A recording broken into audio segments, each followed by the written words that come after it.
लइका लोग, का तोहरा पता बा हाथ काहे धोवल जाला? नहीं बॉब, कीटाणु के दूर भगावे खातिर, यही खातिर। जब तू खेल कूद के घर आवेला तब हाथ धोवे के बा जरूरी। थोड़ी देर रुक के हाथ धोली हा, काहे की हाथ धोवे के बा जरूरी।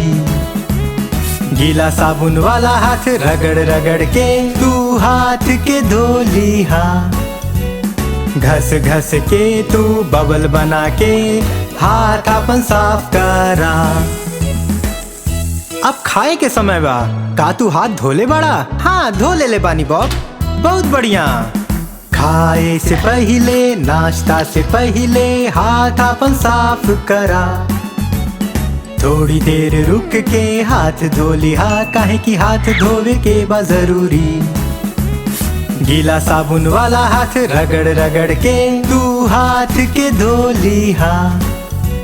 घस घस के तू बबल बना के हाथ अपन साफ करा। हमके पता बा कि तू बाथरूम से आवतारा, का तू अपन हाथ धोले बड़ा? हाँ बॉब, बहुत बढ़िया। जब तू बाथरूम जई हा तब हाथ धोवे के बा जरूरी। थोड़ी देर रुक के हाथ धोली हा, काहे की हाथ धोवे के बा जरूरी। गीला साबुन वाला हाथ रगड़ रगड़ के तू हाथ के धोली हा। घस घस के तू बबल बना के हाथ अपन साफ करा। हमके अपना पिल्ला के साथ खेले में बड़ा मजा आवेला, लेकिन हमके पता बा बाप, अपन हाथ जरूर साफ रखे के।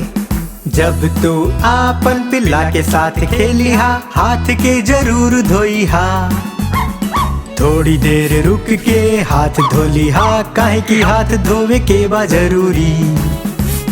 गीला साबुन वाला हाथ रगड़ रगड़ के तू हाथ के धोली हा।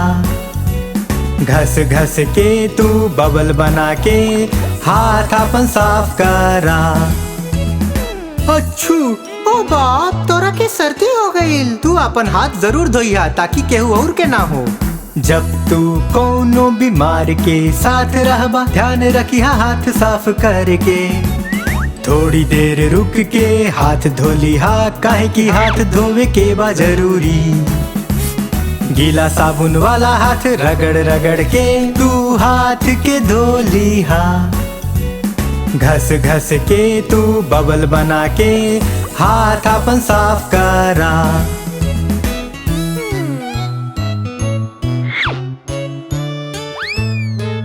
हमके बहुत सुरक्षित महसूस हो रहल बा। हमके भी बॉब। फिर मिलल जाई दोबारा।